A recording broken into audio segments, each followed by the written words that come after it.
बंदे आते हैं, मेरे बच्चों को तंग किया गया, मेरे उस बंदे ने मिलकर मेरे घर का गेट का ताला तोड़ा गया, मेरी गैर मौजूदगी में पुलिस की एंट्री करवा कर मेरी तौहीन की गई, जबकि जितनी दफा मैं जाके रोती रही पुलिस के आगे, तो पुलिस का एक बंदा हमारे तहफ़्फ़ुज़ के लिए हमारे गले में भी आके नहीं पूछा कि क्या ये औरत सही कह रही है या गलत। उसके बावजूद भी अगर कोई ग्रीवेंसेस है तो हम ओपन हैं, हम अवेलेबल हैं, हम इस केस को प्रायोरिटी के ऊपर इंशाल्लाह Mansehra district bar council hall में खवातीन और ज़िली इंतज़ामिया के दरमियान गैप को ख़त्म करने के लिए एक सेमिनार मुनक़िद किया गया, जिसमें district police officer Sajjad Khan, additional AC Mansehra, district bar council Mansehra के सदर सियासी रहनुमा शहजादा गुश्तासिब खान, प्रेस क्लब मानसेरा के सदर इखलाक अहमद खान के अलावा मुख्तलिफ शोबा है ज़िंदगी से ताल्लुक़ रखने वाली खवातीन, समाजी कारकुनों, वकला, सहाफ़ियों और शहरियों की बड़ी तादाद ने शिरकत की। इस मौके पर खवातीन के मसाइल पर बातचीत की गई और वहाँ मौजूद खवातीन के मसाइल के हवाले से भी बात हुई। कामयाब प्रोग्राम ऑर्गेनाइज करवाने पर सोशल एक्टिविस्ट रिदा खान का शुक्रिया अदा किया गया। कि ये जो बंदा है मुझे बहुत ज्यादा डिस्टर्ब कर रहा है, मेरी गैर मौजूदगी में मेरे घर में एंट्री करके लड़की से तकरीबन 11 लाख का जेवर उठवा के चले गए। मैं घर पे मौजूद नहीं हूँ। मैंने थाने में एप्लीकेशन दी, वो मेरी एप्लीकेशन रद्द कर दी गई। उसको किसी ने पलट कर भी नहीं देखा कि ये औरत क्या कह रही है, ठीक हो गया।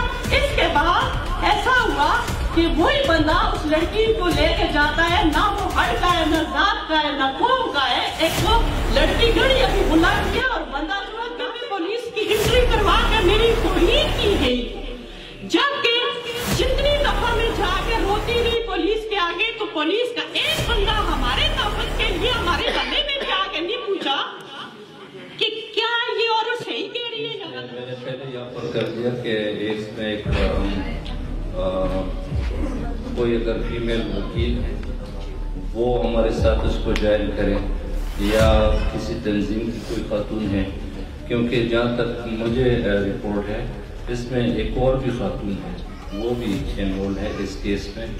और जो पुलिस लास्ट टाइम गई थी तो वो 451 के तहत गलत के साथ गई थी। उसके बावजूद भी अगर कोई ग्रीवेंसेस है तो हम ओपन हैं, हम अवेलेबल हैं, हम इस केस को प्रायोरिटी के ऊपर इंशाल्लाह हल कर देंगे। हम ब्लैकमेल ना हो, गलत रास्तों पे ना जाए, थोड़ा इस हवाले से बता दें। सोशल मीडिया बहुत एक्टिव हो गया है और मोबाइल जो है हर बच्चे और हर बच्ची के पास आ गया है, तो ये बहुत ज़्यादा ये मसाइल आ गए हैं। और इसी बुनियाद पे फिर बहुत से लोग जो है वो फीमेल हमारी जो बहनें होती हैं, बेटी होती हैं, उनको ब्लैकमेल करती हैं। तो इसमें बाकायदा भी एक साइबर एक्ट आ गया, साइबर क्राइम एक्ट आ गया है, उसमें थोड़ी उनकी अवेयरनेस की ज़रूरी है। और इसमें बुनियादी जो कॉग्निजेंस लेने का इख्तियार है वो FIA। तो FIA का एबटाबाद में मेरे ख्याल में उनका सेटअप है, वो डिप्टी डायरेक्टर बैठते होते हैं और हर जो कंपोजिट सर्कल होता है FIA का एक थाना होता है और उसमें मुख्तलिफ सेक्शन होते हैं।